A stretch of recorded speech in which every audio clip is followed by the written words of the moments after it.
Namaste. I am JVN Suman Yadav, Faculty of Commerce and Management in Jyoti Vidyapeeth women's university Jaipur. हम पढ़ रहे थे financial management, जिसमें हमने लास्ट लेक्चर में देखा था capital structure theories.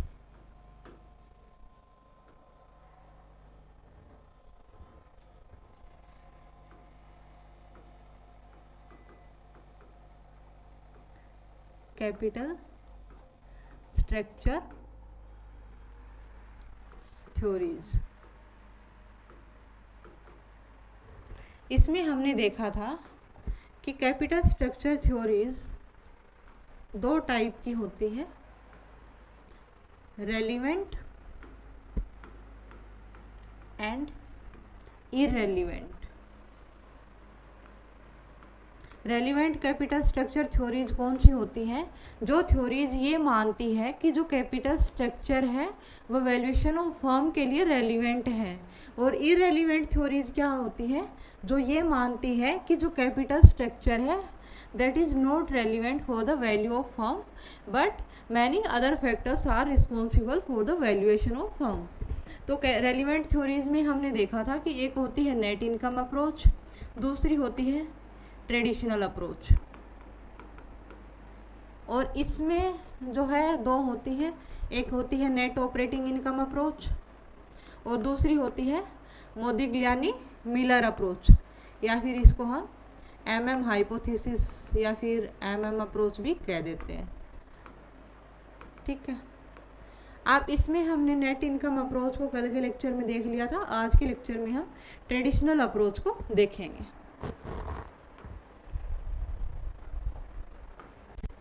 Traditional approach,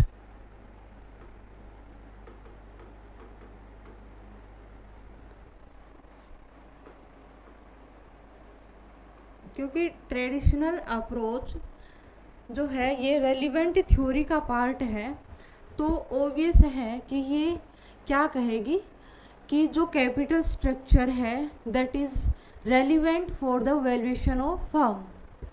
तो अब इसमें ये आगे क्या कहती है?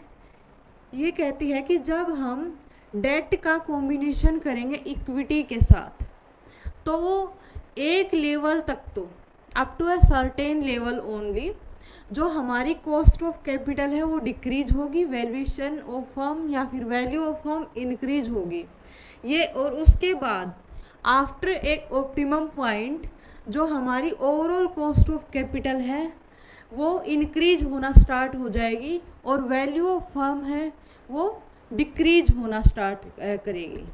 तो ये क्या कहती है कि combination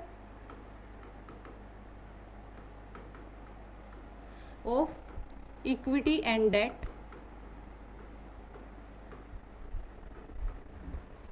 help to reduce the weighted average cost of capital या फिर overall cost of capital up to a certain level. ठीक है, तो ये क्या कहती है ट्रेडिशनल अप्रोच? जैसा कि नेट इनकम अप्रोच क्या कहती थी कि जो फाइनेंशियल लिवरेज है मींस कि इक्विटी के अंदर अगर हम डेट का पोर्शन इंक्रीज कर रहे हैं तो उससे हमारी overall cost of capital decrease होगी and valuation of firm increase होगी। अब ट्रेडिशनल अप्रोच कहती है कि नहीं, इससे आगे भी कुछ है कि up to a certain level of point वहाँ तक ही केवल ये हेल्पफुल करेगा फाइनेंशियल लिवरेज के कारण, total cost of capital decrease होगी, लेकिन आफ्टर अचीविंग ए ऑप्टिमम लेवल इसके बाद जो हमारी कॉस्ट ऑफ कैपिटल है वो इंक्रीज होना स्टार्ट कर देगी। तो ये हमारी ट्रेडिशनल अप्रोच कहती है। ठीक है, तो हम क्या कह सकते हैं? ये कहती है कि a judicial combination of equity and debt only help to reduce the weighted average cost of capital up to a certain level। अब इसमें क्या है हमारे पास? ये 3 स्टेजेस की बात करती है। इसमें 3 स्टेजेस होती हैं।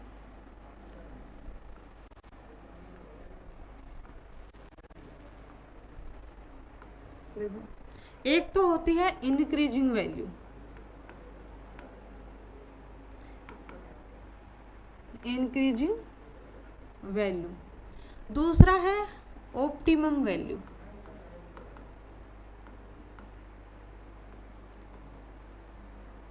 और तीसरा है डिक्लाइनिंग वैल्यू।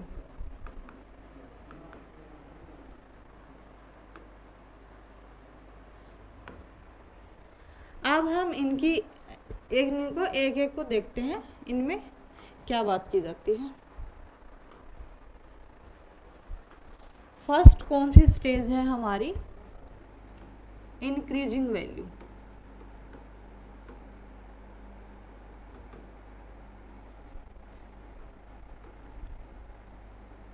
Increasing value. अब इंक्रीजिंग वैल्यू इस स्टेज में क्या बोला जाता है कि जब हम इक्विटी के साथ कॉस्ट को इंक्रीज करेंगे, इक्विटी के साथ जब हम डेट का पोर्शन जब हम इंक्रीज करेंगे तो स्टार्टिंग में हमारी जो ओवरऑल कॉस्ट ऑफ कैपिटल है वो डिक्लाइन करेगी, और के D and K E cost of debt and cost of equity इस स्टेज में कांस्टेंट रहेंगे, एंड जो कॉस्ट ऑफ इक्विटी है वो स्लाइटली इंक्रीज करेगी। तो इसमें क्या क्या होगा?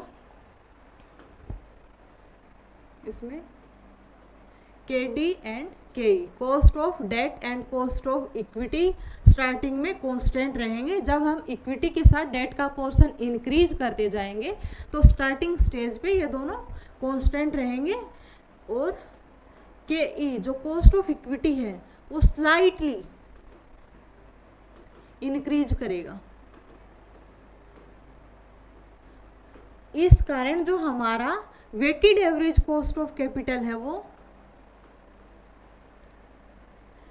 डिक्लाइन होगा।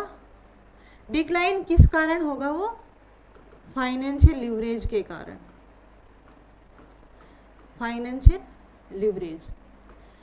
और हम ये कह सकते हैं कि जो weighted average cost of capital है वो डिक्लाइन क्यों होगा? क्योंकि जो हमारी कॉस्ट ऑफ इक्विटी जो थोड़ी सी इंक्रीज हुई है यहाँ पे, वो जो कॉस्ट ऑफ डेट के कारण जो हमें एडवांटेज मिल रहा है उसको सेट ऑफ नहीं कर पा रही है। तो क्या है कि cost of equity doesn't offset the advantage of cost of debt. जो इक्विटी के साथ डेट का पोर्शन इंक्रीज करने के कारण, यानी कि जो फाइनेंशियल लीवरेज के कारण जो हमें बेनिफिट मिल रहा है, उसको जो कॉस्ट ऑफ इक्विटी है वो इतनी नहीं बढ़ी है कि वो उसको ऑफसेट कर दे। तो हमारी जो टोटल कॉस्ट ऑफ कैपिटल है, weighted average cost of capital है, वो डिक्लाइन करेगी। और जब ये weighted average cost of capital decline करेगी तो जो हमारी वैल्यू ऑफ फर्म है वो क्या होगी? इंक्रीज होगी। फर्म इंक्रीज होगी। उसमें हमें नेट इनकम अप्रोच में देखा था कि जो कॉस्ट ऑफ डेट है एंड कॉस्ट ऑफ इक्विटी है, दीज बोथ आर कांस्टेंट। लेकिन जो ट्रेडिशनल अप्रोच कहती है कि दिस इज इररिलेवेंट, कि ये दोनों कांस्टेंट है, ये इलॉजिकल है, बिल्कुल ही इलॉजिकल है, क्योंकि ये up to a certain level constant रहते हैं। लेकिन हम इक्विटी के साथ जैसे जैसे डेट का पोर्शन और ज़्यादा इंक्रीज करते जाएंगे तो इनकी कॉस्ट भी हमारी बढ़ती जाएगी। और वो कॉस्ट हमारी कैसे बढ़ेगी उसका मैं आपको एक एग्जांपल दूं। जैसे सपोज ए पर्सन है एंड बी है। ए ने आपसे ले रखे हैं 50 लाख रुपीज़, बी ने ले रखे हैं आपसे 50,000 रुपीज़। उसके बाद अगेन दोनों आपके पास आते हैं सेम 10,000 की और डिमांड करने।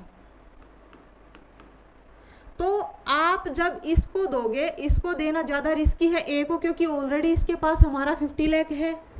तो इसको 10,000 और देना हमारे लिए ज़्यादा रिस्की है, तो इस कारण जो है कॉस्ट ऑफ डेट यहाँ पे हमारा महंगा हो जाएगा, हम उसको ज़्यादा रेट ऑफ इंटरेस्ट से देंगे, और जो कॉस्ट यहाँ पे हम उसको चीपर रेट पे देंगे, यहाँ पे हमें कम रिस्क है।